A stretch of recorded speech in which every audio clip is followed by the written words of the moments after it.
Hello जी, नमस्कार। श्री मंत्र कथा चैनल पर आप सभी का स्वागत है।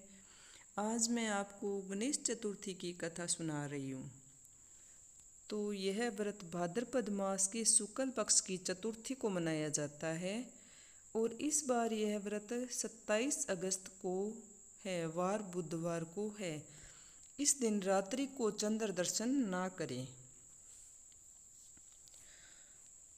आप गणेश चतुर्थी की कथा ध्यान से सुनिए और कथा का हुंकार भरते जाइए।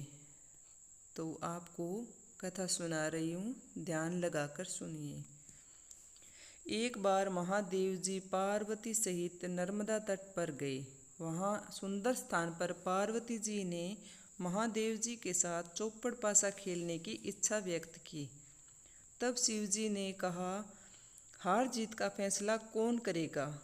पार्वती जी ने वहाँ के घास के तिनके बटोर कर एक पुतला बनाया और उसमें प्राण प्रतिष्ठा करके उससे कहा, बेटा, हम चौपड़ पासा खेलना चाहते हैं, किंतु यहाँ हार जीत का कोई साक्षी नहीं है।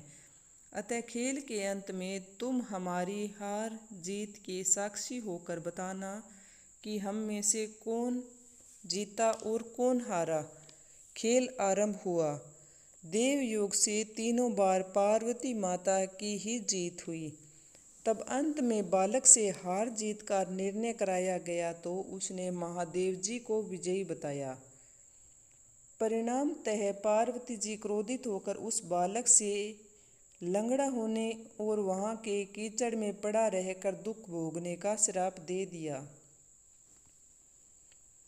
तब बालक ने विनयपूर्वक कहा, माँ, मुझसे अज्ञानवश ऐसा हो गया।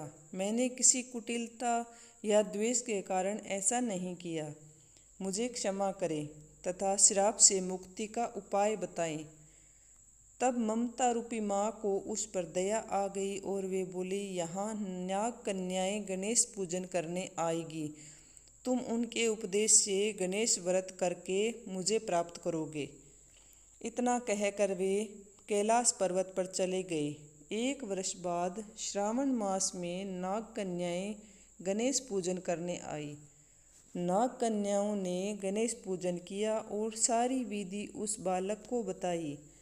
तत्पश्चात बालक ने 12 दिन तक श्री गणेश जी महाराज का व्रत किया तो गणेश जी ने प्रसन्न होकर उस बालक को दर्शन देकर कहा, मैं तुम्हारे व्रत से बहुत खुश हूँ।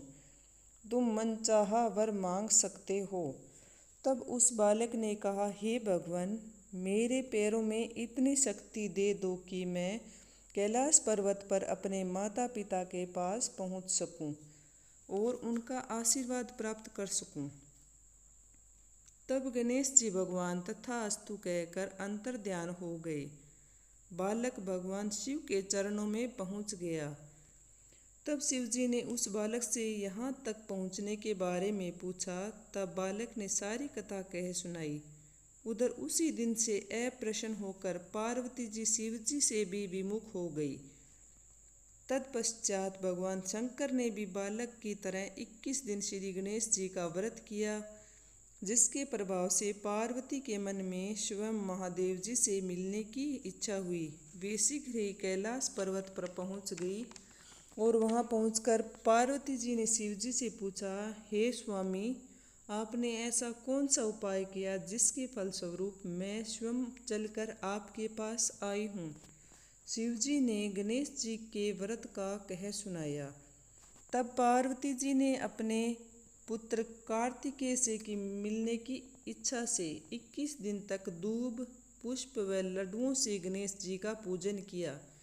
21वें दिन कार्तिकेय जी स्वयं माता पार्वती से मिलने आ पहुँचे। उन्होंने भी माँ पार्वती जी से पूछा कि व्रत का आपने ऐसा क्या किया जिसकी वजह से मेरा आपसे मिलने की इच्छा हुई। तब पार्वती माता ने व्रत का महात्म्य कह सुनाया।